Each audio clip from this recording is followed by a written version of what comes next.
that's okay. Yeah, that's fine. Okay. Yeah. I noticed it said in there to ask someone, and Mhm. I thought she usually sits in the front, so Yeah, that's right. she probably does it often, I imagine. And then there's a insert, with Yes. announcements. And so the one that I'd like you to call attention to. Okay, I think I might have set that aside. Let me go grab it. Or I can write it on here too. Well, I'll give it to you. Okay. So all it has in the insert is the title, but I want this more elaboration. Okay, so read this. Yeah. Okay. So if we could, yeah. Okay. And so we usually don't ask you to read all of the announcements on that insert, but to just call attention to them. Okay. Each one or just this one? Yeah, probably. Okay, let me go grab a paper then.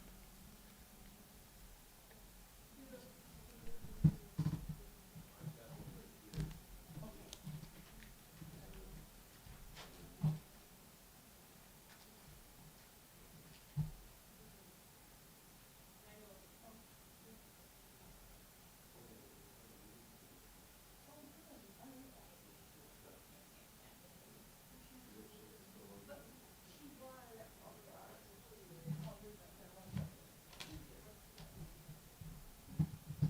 Yeah, you can announce that. All right. Coming from you since you've been part of it, so you're able to speak up a little bit And I about it. definitely now have nothing happening on Thursdays, so.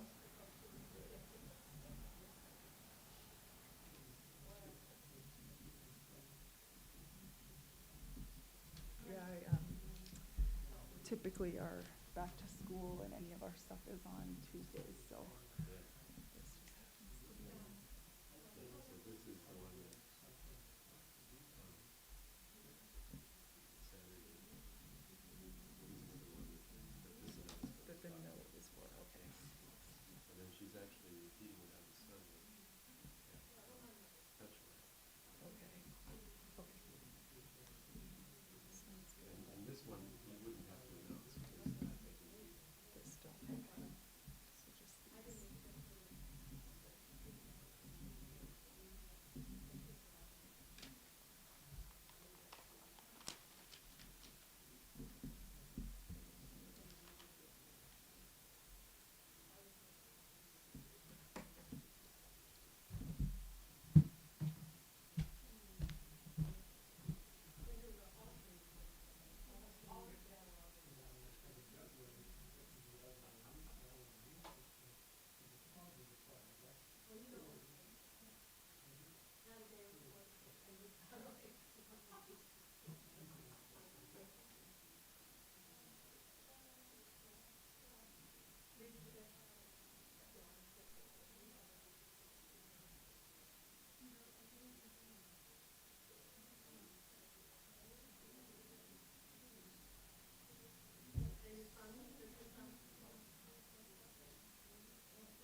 Thank you, Carol. Good morning, good day.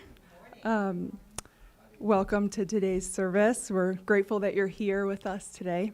My name is Rebecca. I am the service coordinator for today at All Souls Church, where our mission is to seek the truth and practice love and celebrate life. Whether you're joining us for the first time or if you've been a member for a long time, you're welcome here. Whatever faiths you have known or not known, whatever your heritage, you are welcome here. Whatever questions you hold, whatever truths you seek, whatever sorrow you have known, whatever joy has filled your heart, whoever you are and whomever you love, you are welcome here. So we have a few announcements. I want to call your attention to the notice of next Sunday's program that's at the bottom of your order of service, and there are announcements on the insert. I urge you to read our weekly email blast for some dates and details of upcoming events. If you are not receiving our weekly emails, there is a clipboard in the foyer before you leave. So, a couple of those announcements. Wednesday, August 20th at 5, there's an ungroup at Monk's. Thursday, August 21st at 2, All Souls Book Club will meet to choose the books for the upcoming year. Thursday, August 21st at 6:30 p.m., and we have a new name, Spiritual Spelunking. Fellowship and discussion where we dive a little deeper into UU's missions and beliefs. Saturday at 7, Natasha's Dream, which is an original dramatic monologue by Eliana Luke. It's a moving story of a teenage girl from an orphanage, her dream, drama, and her first love. It's about 45 minutes long. That will also occur on Sunday, August 24th at 3:30 at Touchmark at All Saints. So that will be exciting to see. Are there any other announcements?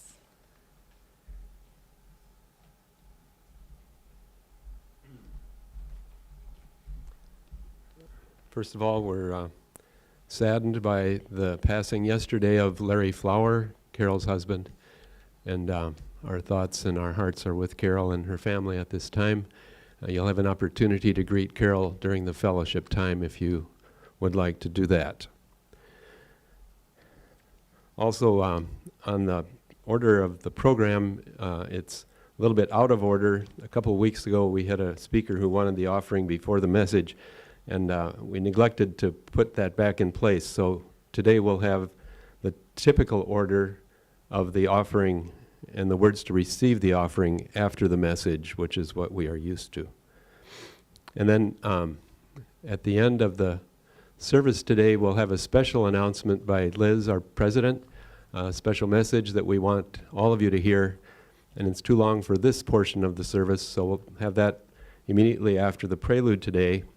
And then we'll adjourn to the back for coffee instead of downstairs, because we want to come back here and have a congregational forum instead of the circle discussion. I don't think my message today is very controversial, so we can get along without the circle.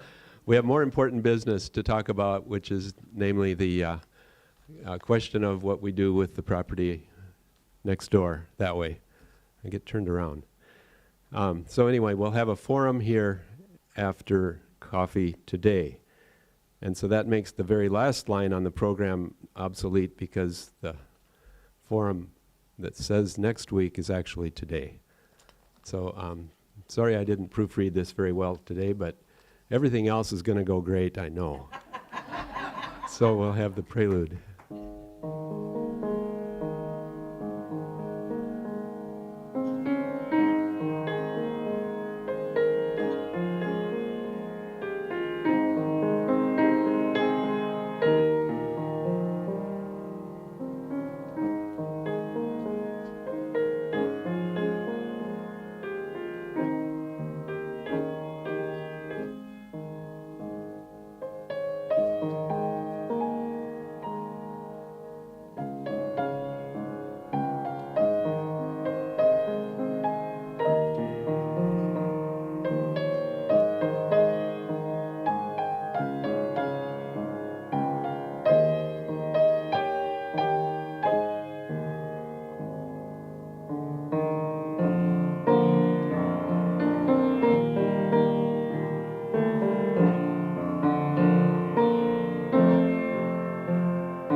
if I can draw your attention to number 419, chalice lighting.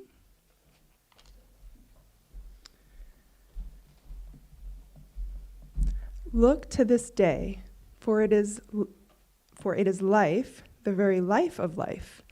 In its brief course lie all the verities and the realities of your existence, the bliss of growth, the glory of action, the splendor of beauty. For yesterday is but a dream, and tomorrow is only a vision. But today, well lived, makes every yesterday a dream of happiness, and every tomorrow a version of hope. Look well, therefore, to this day. So now we'll go to our first song, number 298. Wake now my senses.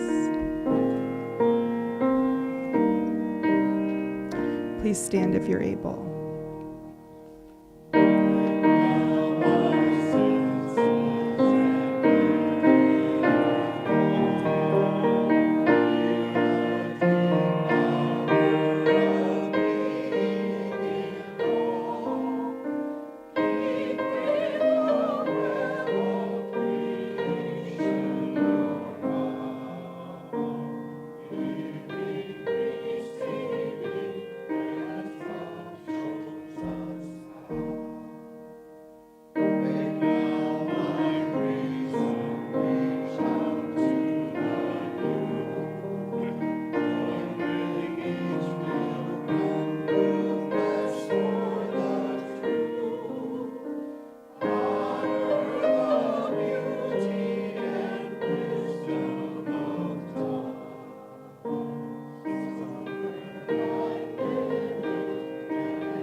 Okay, and now we go to our first reading, which is number 512.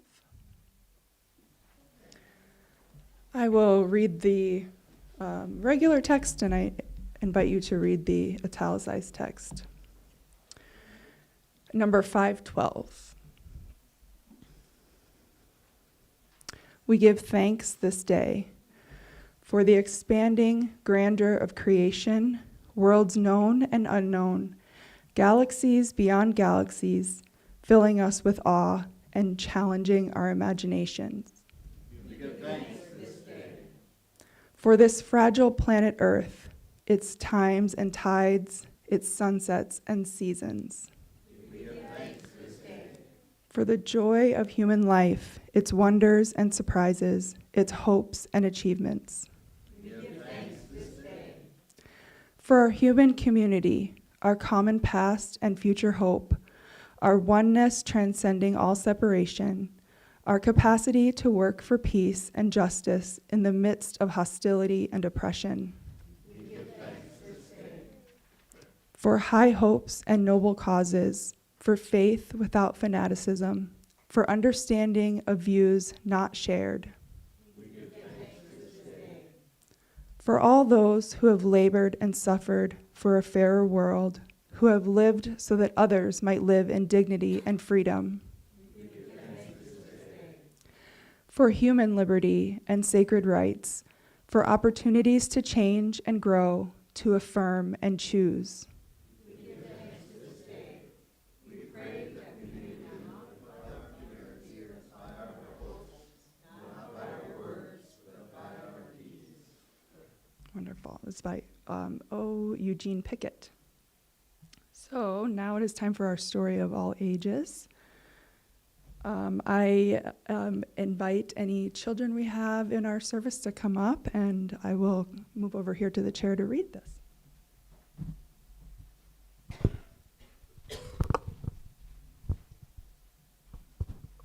Hi, Peter. You're going to have to help me because I have to hold this and see the book, okay? I might need your help. The name of the book is called Pig the Fibber.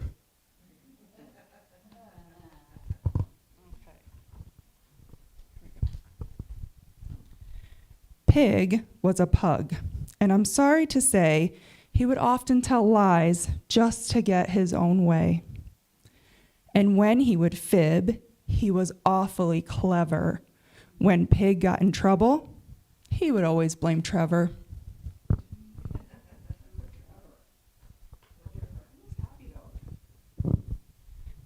You see, he would mess up the living room mat, and then he would just point and say, Trevor did that.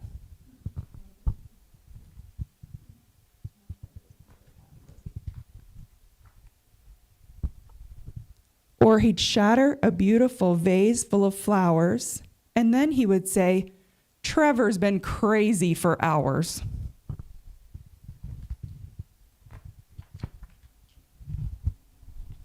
He once even ripped up a lovely old dress. Uh-oh. Then he hid behind Trevor and made him confess.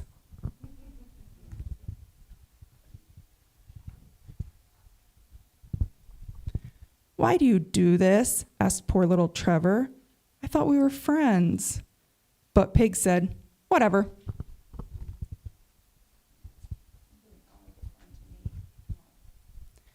Then came the day of Pig's sneakiest plan. He said, I will steal all the treats that I can.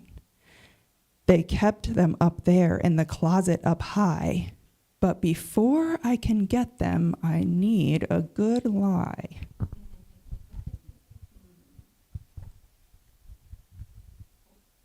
Ew.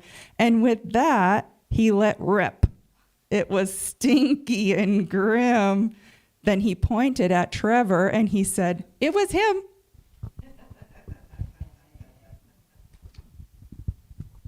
So Trevor was taken outside for some air. This was Pig's chance, and he climbed on the chair. Those treats will be mine, and I'll gobble them all. But behind those treats,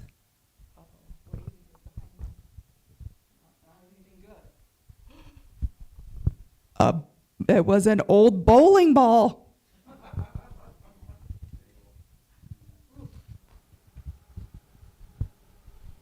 These days it's different, I'm happy to say. Pig has stopped lying, hip hip hooray. He may have some bruises and one less front tooth, but he sure learned his lesson. And that is the truth. Thank you very much.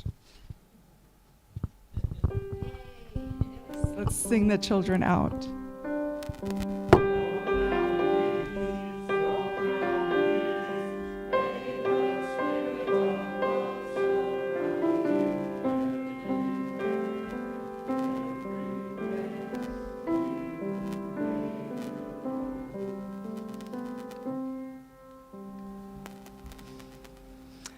In this congregation, we found it helpful to share the ups and downs of our lives by the practice of taking a stone from the bowl, holding it in our hand, warming it and expressing our thoughts of joy and concern, then placing the stone in the water so that the ripples of the water carry our joys and concerns out into the wider world. I will begin.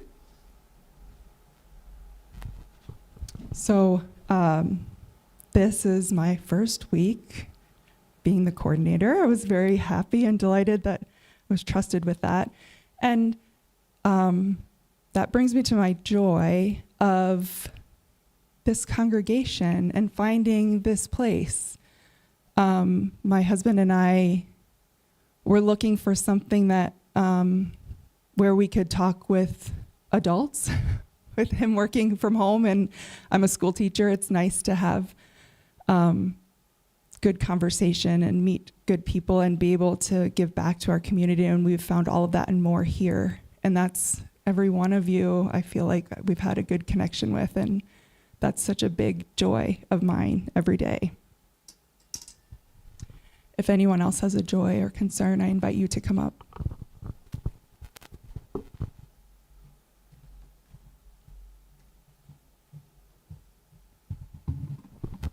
I got one joy, and that I'm grateful to see my brother and sister finally gotten the house rented out to a family, a great family that's got 3 kids and a couple, and the oldest is 8 years old. The older girls are 8 and 6 years old, and the little guy is 2 years old. And the family is gonna have to look into getting a baby gate, because otherwise there's a flight of stairs that's right by the entryway from the garage into the kitchen. So, yeah, I get a bit worried about that when that happens. So, thank you.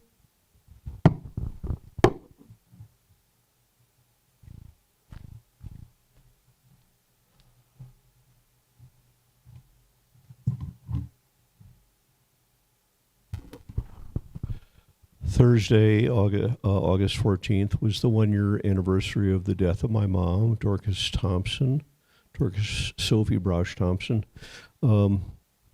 Yesterday, or Friday, Joy and I were able to attend the body donation service at the University of South Dakota School of Medicine, where those who chose to contribute their mortal remains to the service of medical education were honored. That was Mom's choice, likely to be mine as well. Also, my dad was in probably 1978, began the process of dissection in junior colleges. So it's kind of a family tradition. So, in memory of my mom.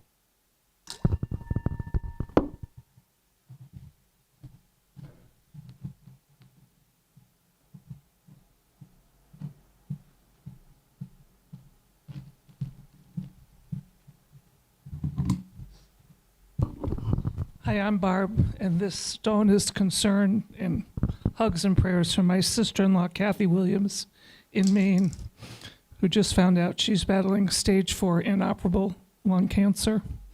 She meets with the oncologist tomorrow to find out a treatment plan.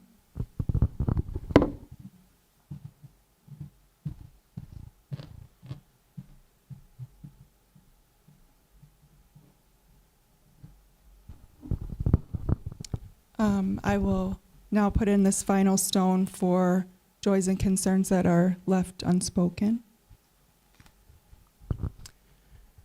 Let us pause for a moment of silent reflection as we consider what we've just heard and what is in our own hearts and our own minds.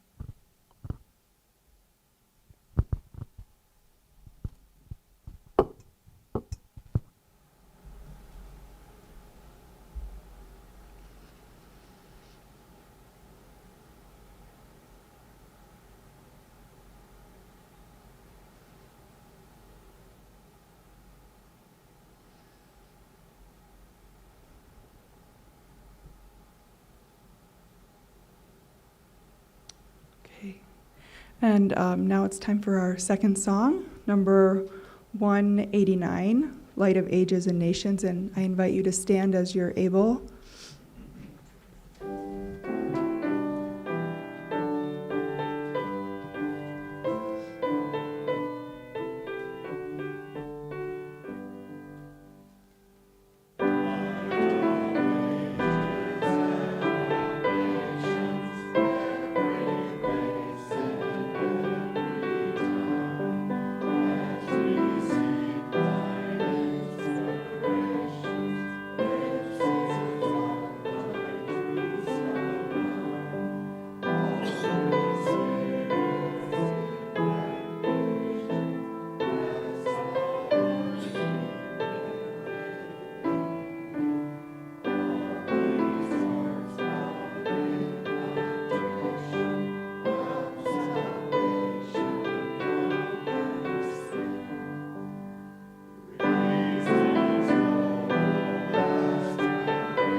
Okay, and now it is time for our second reading, number 551.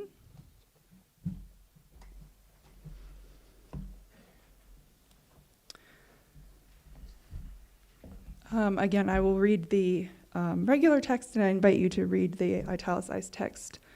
Earth, teach me. Earth, teach me stillness as the grasses are stilled with light. Earth, teach me suffering as old stones suffer with memory. Earth, teach me caring as parents who secure their young. Earth, teach me courage as the tree which stands all alone. Earth, teach me limitation as the ant which crawls on the ground. Earth, teach me freedom as the eagle which soars in the sky. Earth, teach me resignation as the leaves which will die in the fall. Earth, teach me regeneration as the seed which rises in the spring. Earth, teach me to forget myself as melted snow forgets its life.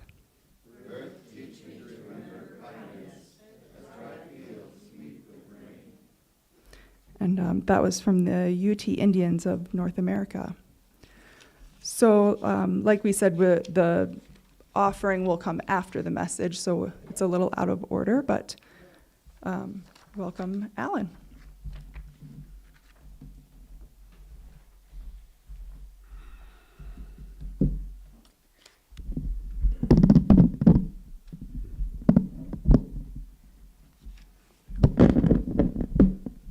Feels too close. There. So, thank you, Rebecca. Thanks for being up here in front for your first time. In the ancient world, the Greeks, the Romans, the Hebrews all studied and discussed and wrote about and educated their children about virtue, about how to be good, not how to have a good life, but how to be a good person. The English author Samuel Johnson said that the purpose of literature is for moral development. Today we think of literature more as something aesthetic, something to enjoy and to criticize, but not necessarily an avenue for becoming a better person. So 10 years ago, David Brooks, who you may know from the PBS NewsHour or from his columns in the New York Times and other places, David Brooks wrote this book, The Road to Character, which I had heard about for a long time and always wanted to read and made it a point to do that recently. It's a sweeping and well-researched and articulate read, which I commend to you, and I'm leaning heavily upon his book for this message.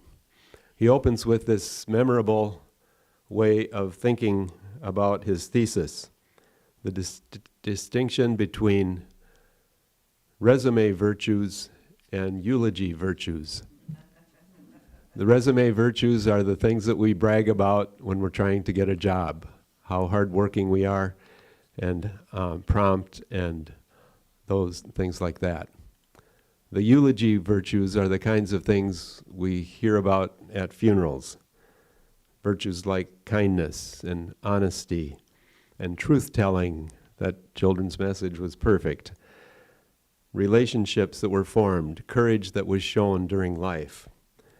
At my age, you can guess which virtues I think more about these days. So, David Brooks lifts up some really powerful examples from history of people who exemplify these various virtues. First of all, humility. Frances Perkins was a woman who graduated from Holyoke College at the beginning of the 20th century, and she went to work at Hull House in Chicago, which was founded by Jane Addams. A lot of you are familiar with that story. Hull House tried to have a very egalitarian approach to helping. Jane Addams saw helping the people who were down and out in her care as a partnership of equals. And the idea was that the people helping are not necessarily better and not necessarily above those who are being helped. And I started thinking about this with my summer job at the group home and how we're so often tempted to do for our residents things for them and maybe overfunction sometimes. Some of us have that bad habit, instead of equipping them and empowering them to do things for themselves. And of course, this is also our goal as parents, is to teach our children to do things for themselves, although sometimes it's so much easier to do it for them rather than go to the work of teaching them to do it for themselves. But obviously we're trying to work ourselves out of a job eventually, although you know some parents who just keep on helping and just can't let go of that effort to control even their adult children because we think we know better. So Frances Perkins did her work at Hull House with humility, not calling attention to herself. She was a reticent type of personality, not somebody who was given to bragging. In contrast to exposure, reticence means keeping private feelings private. More recently, people are more likely to let it all hang out and share and sometimes overshare, bring things out in the open to discuss and even argue about. Well, Frances Perkins also worked very hard for workers' rights in New York eventually. In spite of her humility and reticence, she eventually came to the attention of President FDR.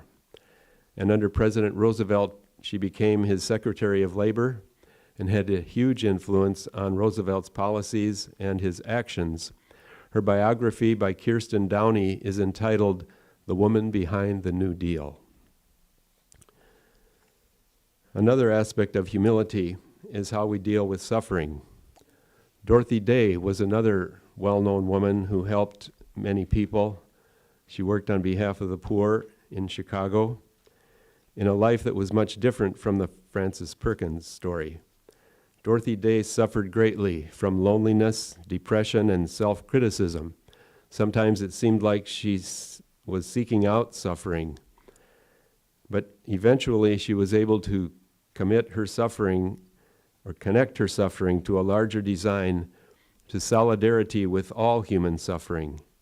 And so through clear self-reflection, Dorothy Day was able to remove the illusions of self-mastery and self-satisfaction and control over one's life. And that led to a great deal of gratitude as well as humility. Suffering sometimes begins with the question, why me? And so often that's the question we ask in the face of a diagnosis or in the face of a loss. But moving beyond that, one can also learn to ask a different question. What am I supposed to do now? What am I supposed to do in the face of this turn of events? Think of the worst possible example, the loss of a child. Parents who endure this tragedy sense that no longer is the pursuit of happiness going to be the goal of their life. They have concerns which are much deeper. And so, as last Sunday we heard about the nonprofit Emily's Hope, when a person is able to take that terrible loss and turn it into a foundation to help others and to prevent similar losses in the future, to take that loss and turn it into a scholarship fund or a children's playground or a special tree or a volunteer opportunity. Healing from deep suffering begins through deep reflection and a new commitment to a deeper cause. Self-discipline is another virtue which is held up by David Brooks, and he tells the story of General George C. Marshall, whose upbringing was anything but privileged, and whose story is anything but climbing up the ladder of success. George Marshall did poorly in school, and when he expressed an interest in following his older brother, the favored one in the family, to follow his older brother to Virginia Military Institute, his brother told his mother that young George would disgrace the family, not knowing that George was in the next room and heard that conversation. But that became a turning point, and he determined to do well with his life. And so he went on to have a military career. It was kind of a mediocre career in many ways, but he did what he was supposed to, and he did it well. And he didn't rise through the ranks quickly, but eventually he did gain the attention of the higher-ups. And George Marshall, in World War II, which was late in life for him, when the D-Day operation was being planned under President FDR, it was between General Marshall and General Eisenhower. And so President Roosevelt called George C. Marshall in to talk about it, and he asked if he wanted to lead that offensive. But Marshall had a reticent personality and didn't want to give his opinion. He felt like that was a decision the president needed to make for himself. And so President Roosevelt decided to send Eisenhower to Europe for the D-Day invasion because he wanted Marshall with him in Washington. However, after the war, it was Marshall who was put in charge of rebuilding Europe. And so it was called the Marshall Plan, which helped to rebuild Europe after the war. Dignity is another virtue, and here the example is the African-American civil rights leader A. Philip Randolph. Randolph's father taught him to speak clearly, to walk erectly, to carry himself with pride, and to behave formally. He was there was the original March on Washington was planned for January of 1941. This was before Pearl Harbor, but there was a sense that there was going to be involvement by our country in World War II. And so the factories were preparing all kinds of weapons, but minorities were not allowed to work in those factories, and they were feeling left out and did not want to be left out. And so a march on Washington was planned in January of 1941. And President Roosevelt didn't want that to happen. He didn't think it was a wise thing to bring 100,000 black people to Washington. Someone might get killed.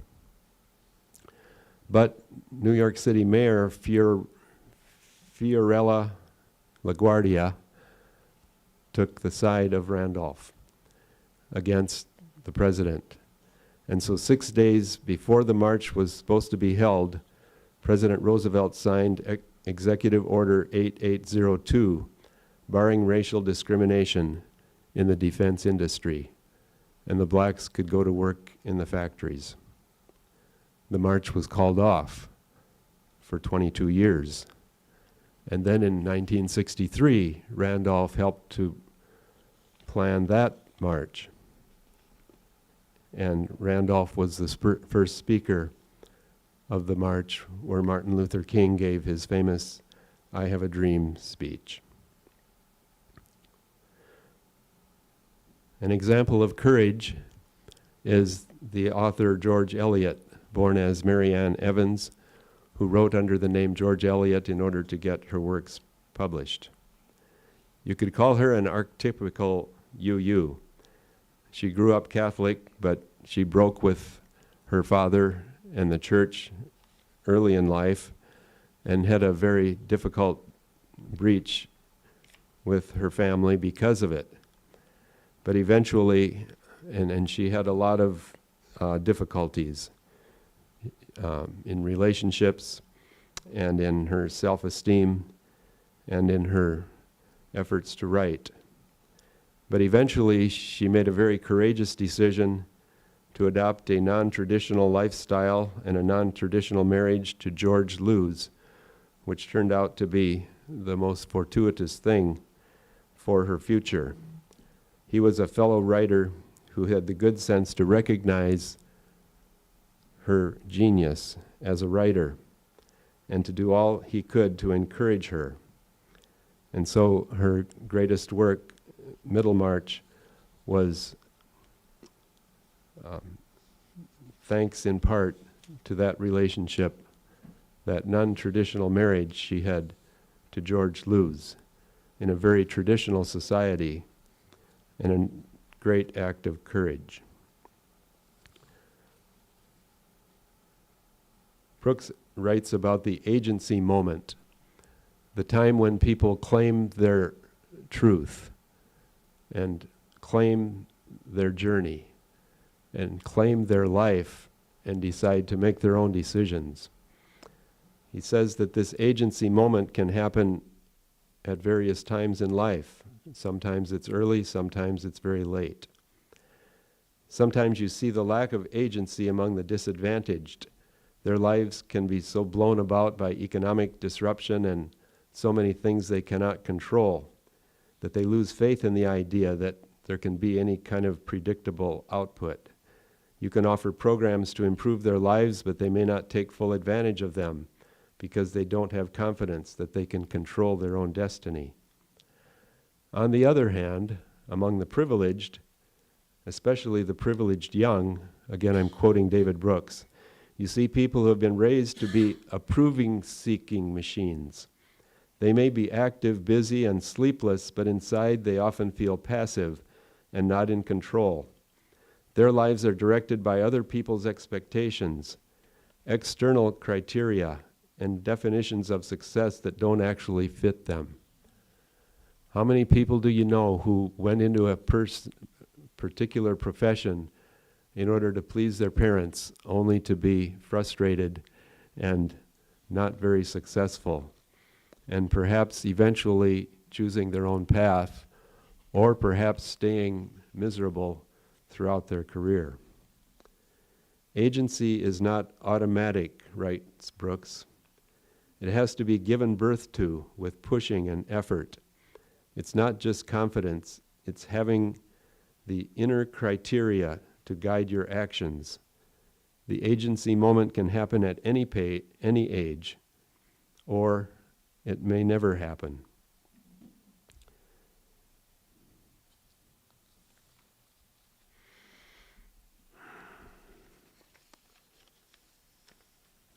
So Brooks goes on to talk about how we have morphed in our society and moved away from some of these traditional values. And it's often thought that that started in the 1960s and 70s, but David Brooks actually points back to the 50s and the late 40s. He shows how at the end of World War II in 1945, people breathed a huge sigh of relief. And that greatest generation who had gone through the Great Depression, followed by the war, had had 15 years of more or less sacrifice and impoverishment and a very grim life in this country. And so there was a huge sigh of relief. And if you look at the books that came out in those years, you see the mentality that moves away from sacrifice and hard work and all of these various virtues that Brooks talks about. And instead, the sigh of relief is shown in the 1946 publication of a book called Peace of Mind by Rabbi Liebman. It was on the New York Times bestseller list for 58 weeks. Then Dr. Spock's book came out the next year, and that was a new approach to child rearing that was much more lenient. And then in 1952, The Power of Positive Thinking, that Bible of positive thought that let people learn to think positive. So what Brooks says is that this was kind of a necessary corrective to all of the sternness of the earlier generation, the so-called greatest generation. It was a necessary corrective because things were not all rosy in that society in the 50s. Humility was sometimes distorted into humiliation for women, for racial minorities, for people who are disabled, all consigned to be second-class citizens until they started to find their voice and rise up and think for themselves and speak out and demand their rights. So it was a necessary corrective which may have gone too far in some respects. And so an example of that would be the 1990 book by Dr. Seuss, Oh, the Places You'll Go. With apologies to anybody who gave this as a graduation gift. This actually is the 5th highest seller on the New York Times book list. And it has all of this self-confidence, all of these great lines about you have brains in your head, you have feet in your shoes, you can steer yourself any direction you choose. Fame, you'll be famous as famous can be, with the whole wide world watching, you succeed on TV.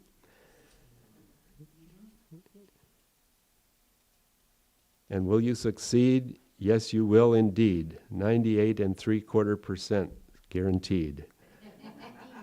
And the main character in the book is you, which appears 90 times in this book. Well, it's an extreme example of maybe overconfidence and the kind of arrogance which has become such a popular thing in our society. If you think about sports and entertainment world, etc., etc. But if you think back on some of these examples which I shared, they were people who turned weakness into strength. And so, for example, Samuel Johnson, who I didn't talk about very much, but the famous English author, was fragmented and storm-tossed throughout his life. Dorothy Day went through a time of promiscuousness. General Marshall was a fearful boy. George Eliot was desperate for affection. And yet each of them were redeemed through their weakness. They used that problem to grow a beautiful strength, to travel through the valley of humility in order to ascend to the heights of tranquility and respect. So, in reflecting on all this from a UU perspective, we're guided by principles, we're guided by values. Some of them are very traditional, and all of them are very much worth reflecting on and letting them guide our lives so that we too can be not just successful, but to have a life that is fulfilling and productive and meaningful, and maybe even a positive eulogy someday. May it be so.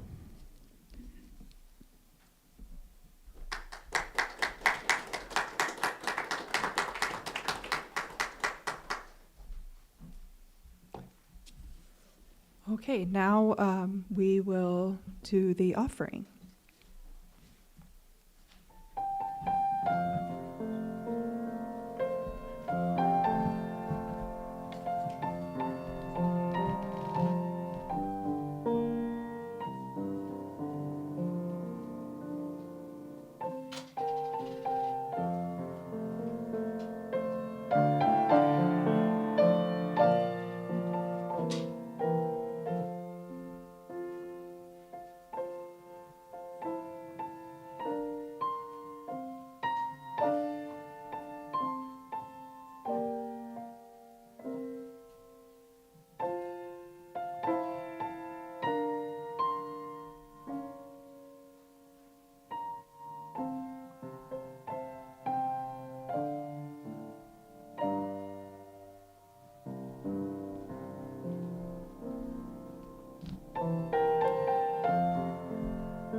so we can read together the words to receive the offering.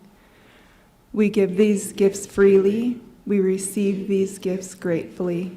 We dedicate these gifts to the work of our congregation, serving human wholeness, caring for our planet, upholding religious freedom, welcoming the stranger, loving one another. And now for our third reading, number 498.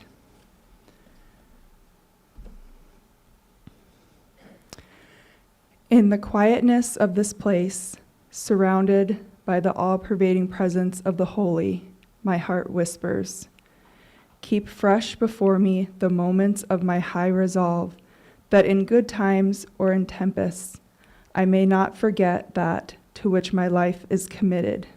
Keep fresh before me the moments of my high resolve, by Howard Thurman. Our third song is in the Teal Book. It is number 1064, Blue Boat Home.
Okay, now we will extinguish the chalice.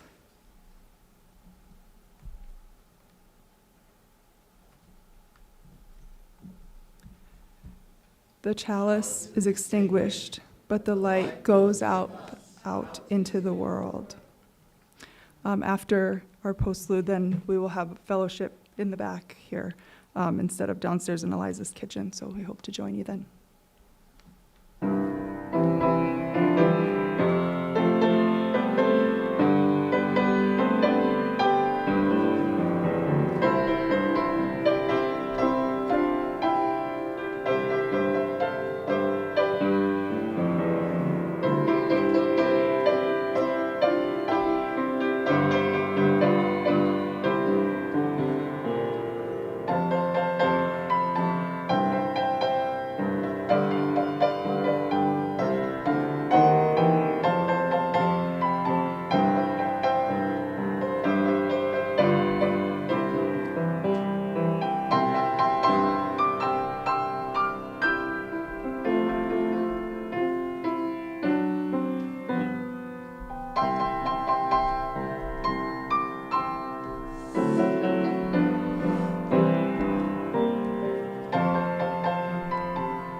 Thank you, Carol.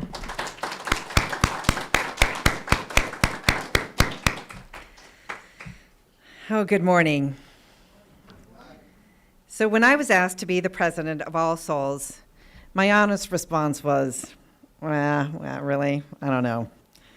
I was honest. I told John and Allan that I have a great number of skills, but being a leader is not one of them. You know, sorry, Mr. Carnegie, I can make friends, but influence people, I don't know. John and Allan assured me that leading a UU congregation is like herding cats. Don't worry, you won't have to do much leading. They wanted me in the role and you elected me. I'm sure it wasn't about me personally, but having someone fill the title. But I do believe that one of the advantages I have with being both new to UU and to All Souls is that I can bring a fresh perspective. With a new set of eyes, I can see things differently. I also tend to have this skill of creating a vision and following through and seeing what needs to be done. It wasn't until I was on the board that I became aware of the rental house situation. We knew our current property manager at the time was not doing the periodic inspections of the rental that they were tasked to do. The board decided to inspect the house directly and get a feel for the property ourselves. The financial history of the house and church also became apparent. We found the house to be in a state of disrepair and neglect. We fired the property manager, and through the help of Joe Green, we found a new manager and eventually asked the tenants to move out. The new property manager advised us that unless we put a significant amount of money into the house, it will not be able to generate sufficient income to fund the repairs needed. She also advised that we sell the property. The last 14 months, the board has spent an inordinate amount of time discussing the rental, making decisions, inspecting it, etc. Gina did a great job in making a list of the areas that needed repairs and doing maintenance as well. The front stairs were cordoned off as they were dangerous, and that took us months to get them replaced at the cost of $2,000. We then created a group looking at our options, and the congregation voted to keep the house and use it as a place for nonprofit organizations. Delving into that, we soon discovered that we couldn't afford to bring the property up to code in any way, and the city would have an issue had we rented it out. We had to tell the two nonprofits that they would have to look elsewhere for property. I just found a binder last week from 2018-19 discussing the exact same issues and concerns from the board and congregation that we are discussing today. Herding cats. That's what it's about. So here are my observations. The statement that many of the congregants have held on to when we purchased the property 15 plus years ago was that this property would be worth much more if we held on to that property. The real estate market is quite different today in 2025.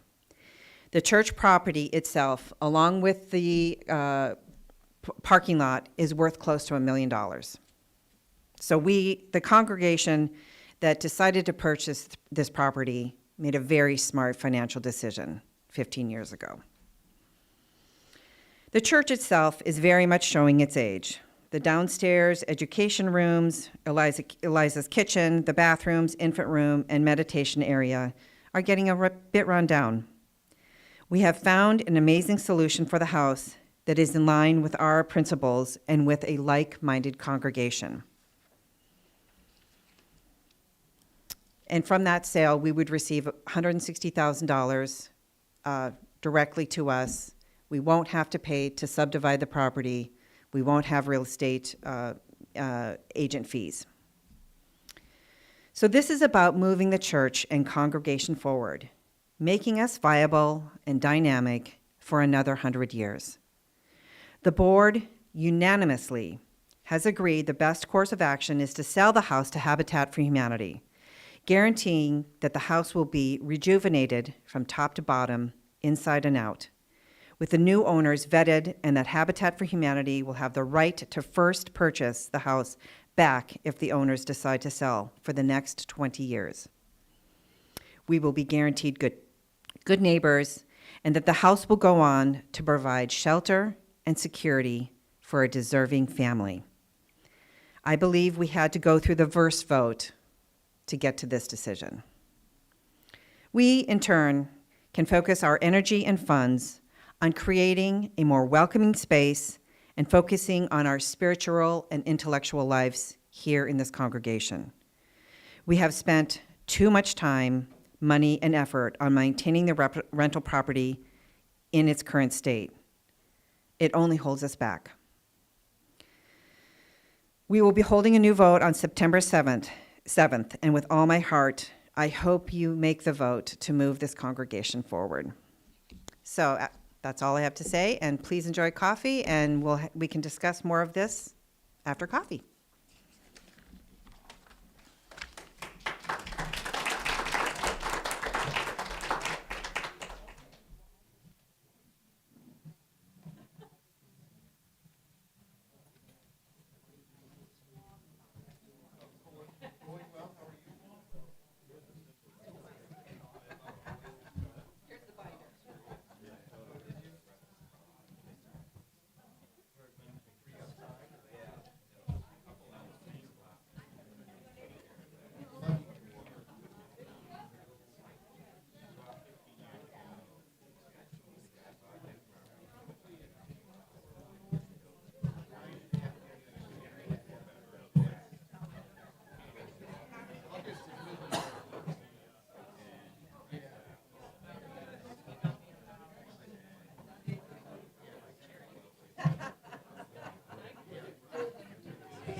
sometimes when you think you don't have enough money to do it, you find assets that pay for everything.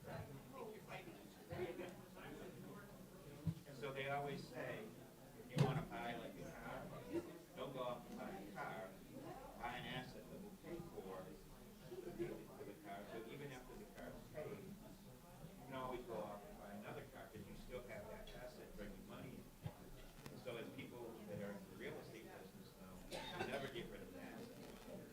Now somebody will come in, there's reasons they do this. They'll come in, they'll pay a small amount and change it, build it up, repair it. Because once it's in top-notch condition, you'll be able to charge more than the cash flow coming in.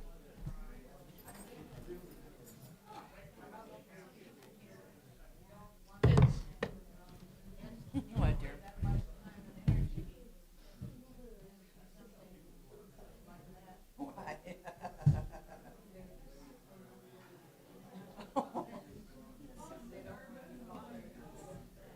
And here's the one, here's why that's not necessarily the correct way to think of something.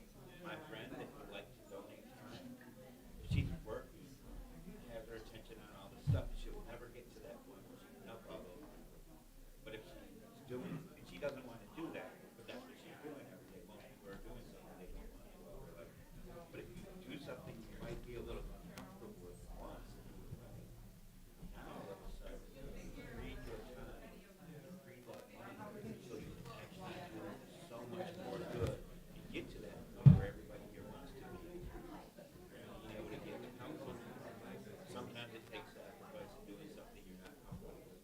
But to get to that point, most people spend their whole lives, 30 years working at it. Yeah, that has to, yeah. That's why I always ask that question. What's the thing? I understand what you're saying. We can deal with this first. Grab Janet, and you have to have 2 people to count. Oh, okay. I didn't, Yep. is it, do we do it after this? Is it time? No, Leave it up to Janet. How about if you have the mic here and I'll have the roving mic?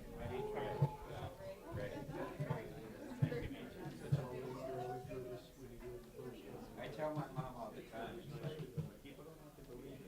I'm only always right. Yeah. That's a joke. I don't think I'm always right. My condolences to you. Appreciate it. Yeah.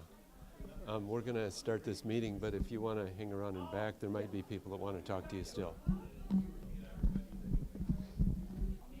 We want to get started soon. And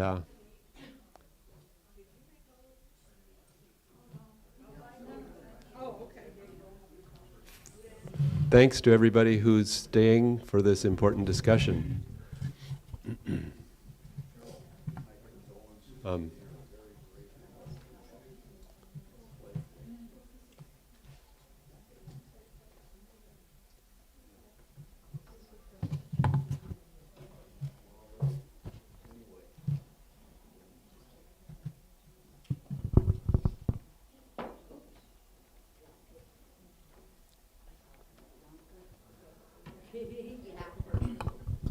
So we wanted to be sure as many people as possible heard what Liz had to say, and thank you, Liz, for your leadership and passion and everything that you're doing as president.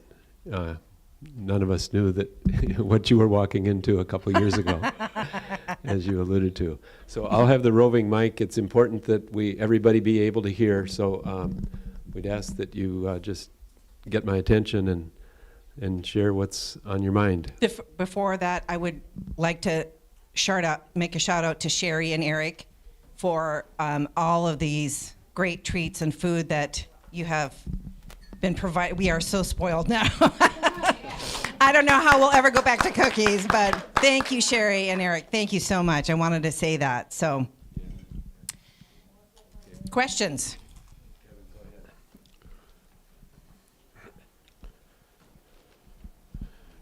Kevin Kolb, a longtime member.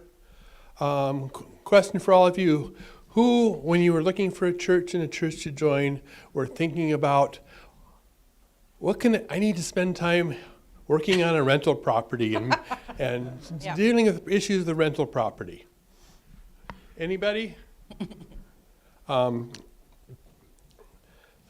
Honestly, when we were looking at this property way back when, late 2000 aughts, I liked the church, but and I was looking for a house myself at the time, so I was looking through those eyes, and I was put off by the house, and that was a long time ago, and it was probably in better condition than it is now. And I was president during the pandemic, so like our current president, we were dealing with this issue. Of course, during the pandemic, we were doing everything just to keep things running, not wanting to rock the boat or anything like that.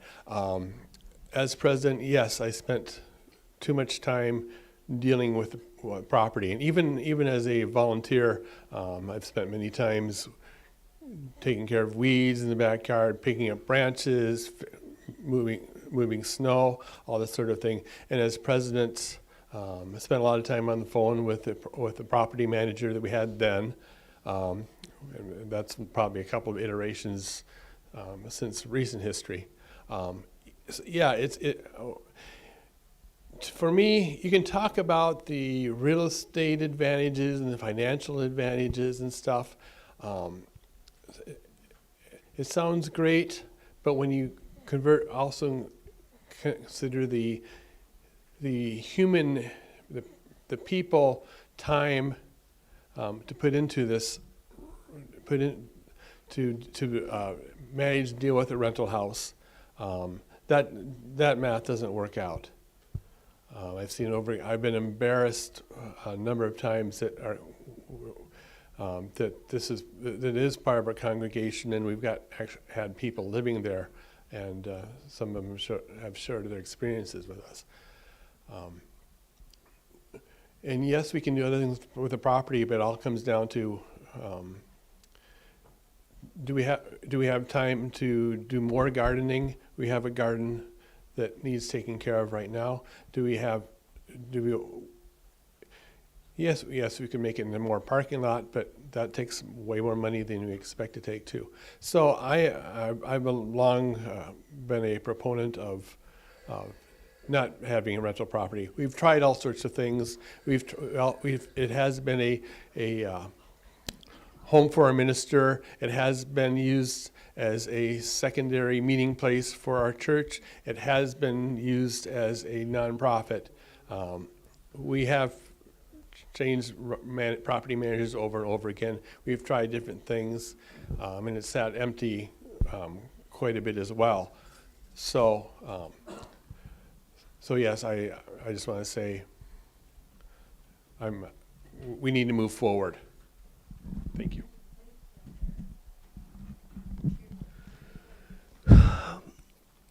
Yeah, I'm Paul. I've been a member of the church for some time now. There's another perspective that I want to bring in, which, unfortunately, the people that my discussion is really aimed at are actually not here today. Many of the members who contribute to the church don't attend regularly, and many of them are of the strong opinion that we should keep the house. So I'm speaking more to them than to some of you.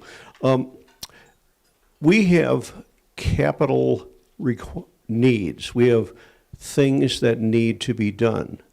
The roof on this church will need to be replaced. This is not just my opinion. This is what the insurance company has said. That comes down to not just an opinion, but pretty much a commandment. We can't go without insurance, and they say we need to spend $18,000 replacing the roof. I'm actually kind of surprised that it's that little, but there it is. We've got requirements to fix the rug. This carpet in here is very old and has had plenty of coffee spilled on it, part of it by me. So the carpet's going to need to be replaced. That's $13,000. The mortgage is going to have to be covered. That's $44,000. Now, we can get a loan, which we'll do. We can, redo the loan, continue to pay on a monthly basis. But as far as the special needs, the roof, the rug, etc. This money has to come from somewhere. And, you know, some people say, and people in the last go around a couple of months ago, this suggestion was made, we could have a capital campaign. That means that we could ask people to give money to do these things. Now, I've been stewardship chair of the church for 3 or 4 years, I can't remember which.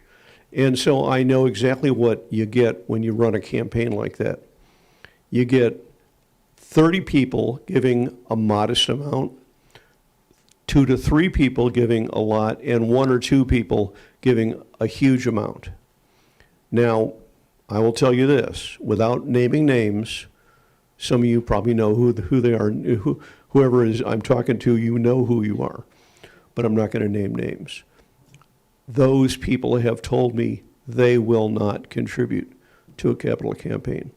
It will be very difficult to raise that money. And, we could get a loan from the bank, but loans must be repaid. And the house does not generate the kind of money to repay this kind of loan. To repay a loan of $30,000 to fix the roof and the rug, that would take an enormous amount of money from the house. We would have to raise the rent to $2,000 a month, and even so, it would take years to cover that. So the money is not going to come, in my opinion, from a capital campaign, because those people who would contribute have been asked in the past and have given a lot and are tired of giving. So we need to cash in what we've got, cover the needs. These are not just opinions, these are needs. The roof, the rug, these have to be covered. And, you have to get, the money has to come from somewhere. We need to cash that chip in, pay it off, and take that, as Kevin said, the continual maintenance need, the continual need to put time and effort into maintaining that asset, take that out of our table, off our table. The other piece of information is Jan and I last Sunday went through the last 10 years of pledge drives, and it's literally has stayed the same for 10 years. So, and we know things 10 years ago were a lot cheaper than things are today. And coupled with the population of the church, which, fluctuates a little bit up and then a little bit down. And we were at a high of about 100, I don't know how many years ago, and, we're at 60, maybe a little bit more, but several of those people don't come to church. It's another piece of information. Go ahead. I was going to say.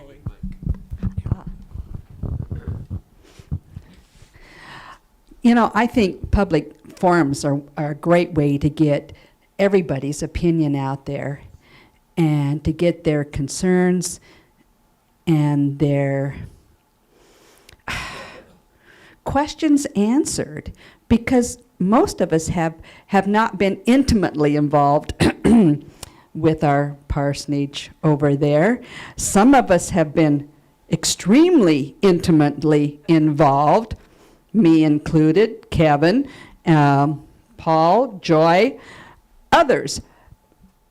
We have spent not just money, but we've also spent hours and hours and hours and hours involved in keeping it safe, keeping it presentable, keeping it something that you can be proud of, something that you wouldn't mind having a family member rent.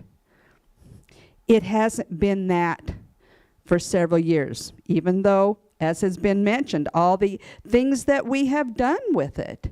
And we have done a lot with it. But it's time, in my opinion, it is time to turn that over to another nonprofit who our principles align with, that will be vetting 60 families are initially, and they take it down to 10. And from that 10, they select someone and they back them and they teach them how to be good homeowners. How many of us wished someone had taught us how to be good homeowners when we started out? My dad certainly didn't teach me how. So, and this roof here, if you look up, has some really interesting things about it. Very interesting things. And if you've ever taken down a ceiling tile, some of those may just filter down on you, to be quite blunt. But like any good steward, we need to be good stewards of our home. This is our home, and we need to be good stewards of it. And that means not letting it get to a point that it becomes a burden. Or in previous times, there were members of, when we had the pink church. I'm one of those people that remembers the pink church. Kevin does. Jenny, you remember the pink church. Anyway, and so do you. Yes. And it got to a point where they kept waiting to do things and waiting. And it turned out that there were a group of them that had to take second mortgages on their homes in order to bring that church to a safe place where they could meet and they could have children. This is, in my opinion, after being a homeowner for, too many years. No, not too many, many years. Not enough yet, thank you. Is not a good way to be a good steward. And we have an opportunity right now to let a nonprofit who, if we weren't familiar with before, we are, and this new, and I don't know how new, what, these 4 homes they've done? 5, Liz? Oh, I don't know. They do a lot of. Well, but in these neighborhoods lately. Oh, I don't really know that. Yeah. Yes. Several. Let's just say several homes. What a wonderful thing to do, to go in and help a neighborhood become revitalized. If that property is next to us, we want to be able to be proud of it, and Habitat will help us to do that and to give us the assets that we need to take care and be good stewards of our building. If you own a home, even if you've been in a rental, you know that is so key. You've got to be a good steward. You can't let things get so bad that all you want to do is walk away from it and not even lock the door. So this is our opportunity to be good stewards. Let someone take over that home, which has sheltered many people, but certainly is in dire shape right now. Not dire shape, but it would take an awful lot to get it habitable in a safe and a manner we could be proud of. This is our home. And when we have beautiful things and things that we have done, and once again, there's been a lot of time and a lot of volunteer service and a lot of money spent on making this habitable. One of the first commitments we made is we would not hold a service in this building until the Sunday school rooms, the RE rooms, were ready for children to be in. That took hours and hours and hours and hours. But we got it done so that when we had our first service, we could welcome children down there knowing that they were in a safe, secure environment. So this is an opportunity to be good stewards and to continue to be good stewards of our building. Yeah, all you need to do is look around. Who's next? Dan has Allan, and then Troy. Thank you. What I want. Hello? Oh, okay. What I'd like to say is that we're bigger than who we are. We are part of a building that serves, and I see the community using this. We have AA groups that meet here. We have another congregation that comes. Like, we don't always see them here, but boy, we can hear them if you want to, because they've got a lot of energy and they love using our facilities. So what I'd like to say is that opportunity to keep this in good shape for them. People come from all around the community and go down our stairs into our basement, and there they meet. And to have that kind of ministry for AA or any other future ministry to keep this place as a great place for people to come, that means we got to keep this up. And we aren't a real big church, but we are serving a bigger community, and that's all I want to say. I'm Troy. This one is a much smaller fish than the, capital that we need to invest in keeping our building something that we can be proud of. But I was curious about what would become of our large tree on the opposite side of the parking lot. And it sounds like Habitat for Humanity is willing to protect our tree. So if anybody is concerned about the fact that it could be gotten rid of or anything else, it'll still be there for us all to enjoy the shade of as well. So. Hi, I'm Steve Ness. I'm on the board, and I was part of the negotiations with Habitat. I just want to give you some of my thoughts. One of the questions I asked myself during this process is, would I want my children to live in that house? And the answer right now is no. And the term slumlord has come up on more than one occasion. We don't want All Souls to be slumlords, where we are renting a house that we're embarrassed by. And, one of the concerns when the first vote was when it was just to sell and we had no idea who. One of the concerns was we were going to sell it to a slumlord who had bought a house, maybe for a little bit more than what Habitat it's going to give us, but then they would slap some paint on it and let it deteriorate. Habitat is going to put somewhere between $80,000 and $100,000 worth of work into that house. Think about that for a second. They can take that house and put $80,000 to $100,000 worth of work into it. No one could sell it to outside of Habitat would be willing to put that much money into that. So we're going to get a much nicer house out of it. And yeah, when I walked into this church the first time, like Kevin said, my thought was, ooh, I hope they're landlords. I hope they're renting something. It's that was not on my agenda. And for the discussion about selling it for, at some point, if we have to sell this property, it's worth more. That may be true in 10, 20, 50, 100 years from now when we have to sell this. But there's really only two reasons why we'd have to sell this property. One, the congregations have gone so small, we cannot afford this. By selling that property and getting rid of our mortgage, doing update, we'll make that less likely. Or two, we've grown so much that we're overflowing this place, and if that's the case, then we have other financial resources available to us.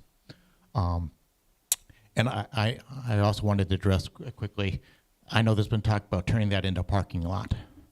Well, if we do that, we demolish the house, it's no longer available for anyone to live in, which decreases affordable housing in Sioux Falls. It's not practical to move it. We'd have to grade that whole hill out.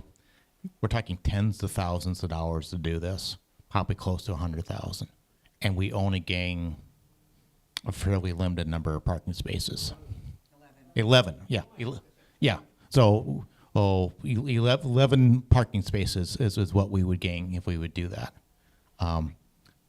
I would love to, for us to have a parking problem, but I'm willing to park on the street and walk if it need to be, and I think there's quite a few of us who could do that. Anyway, that's my thoughts. Please continue to ask questions. Who else? I saw you first. Okay. And then Marcia next. Hi, I'm Scott. I have no administrative gifts or skills, but I've been good friends with the people that do. And I've had a chance to ask the question every year, did the house pay for itself? And several years they said yes. A few years they said no. They have never said it paid more than it costs, not once. The UU Association sent someone down to give us a speech once, and one of the things they were absolutely amazed at is that we were able to get a building and try for a pastor at the same time. And you know, this is a chance we're getting to be able to go for that second step and get a more stable pastorship and be able to grow instead of being chained down. Hi, I'm Marcia. I believe we still have an agreement with Avera Counseling right down there at 33rd and Cliff if we ever need additional parking. That's one thing to consider. Also, for the first time in almost a year, I will be out of town on the 7th of September. So I wondered, can I put my vote in right now? Yeah, well, not right now, but you can email your vote into the secretary. Okay. Yep. To clarify, we're mailing out ballots again? We're going to mail out ballots, yep. Yeah, my name is Deanne Hafke, and this may be an age-old question, but what is the difference between the cost of keeping the place and the cost of renting, and I know it's greater difference between the cost of keeping it and the land around it and the cost of renting it out to another place or to another person and such. But I'm just wondering, what is the difference between that and also maintaining this church? That's what I'm curious about.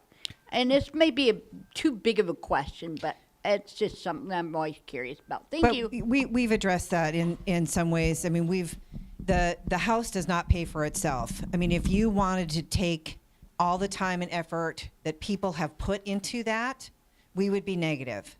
You know, if we had to pay for the repairs that had to be done, we would be under the water with that place, in my opinion.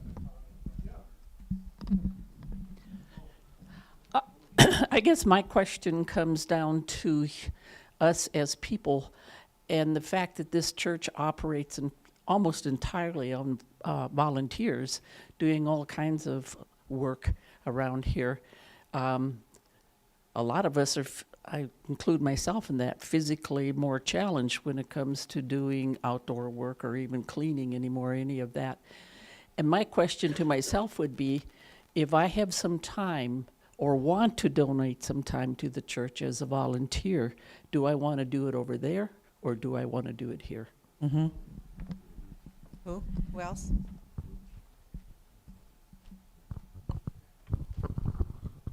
Something that occurred to me. Gina, tell us that you are the facilities chair. Oh, I am the facilities chair.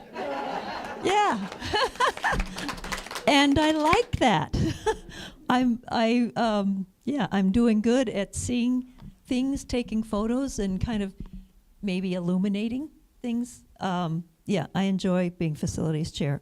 I'm always looking under the chairs and looking what dust balls are places, and go pick those up later.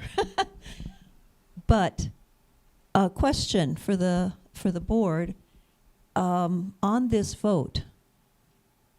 Is there, can we do a change as instead of sustaining to have a vote either a yes or a no? Oh, is this, okay, so. Or not, sell or keep, so there's no sustaining. Thank you.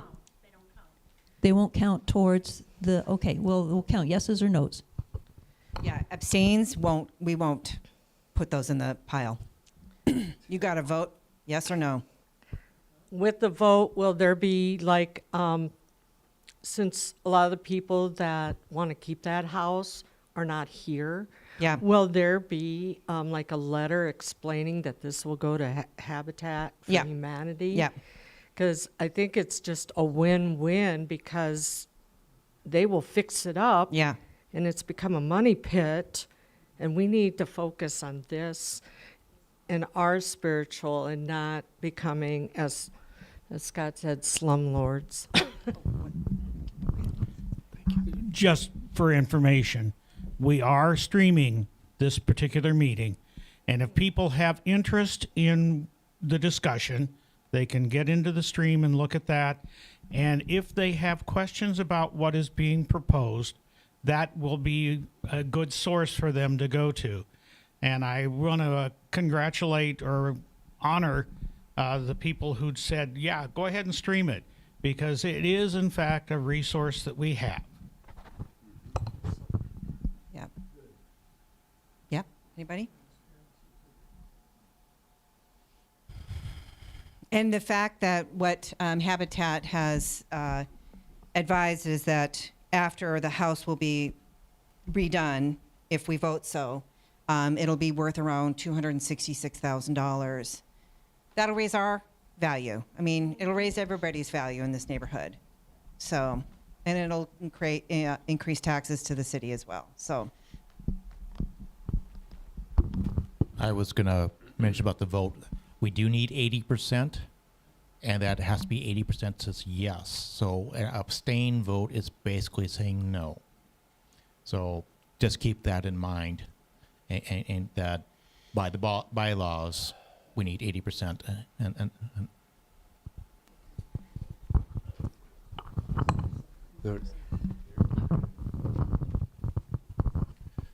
Well, this would be the third vote I think I've been around here on this church, but since I joined, I know the church, that place has taken way too much time and energy, and I think it's time to take this opportunity. I know that at one vote I voted that to keep the church. I was persuaded by the argument that, well, we just have some management company take care of it and it makes us a little money, but my mind has been completely changed, and I'm going to vote to sell to Habitat. So I'm just going to encourage everyone else to consider this as a positive opportunity to do something positive with that property and free ourselves up to focus on this building here.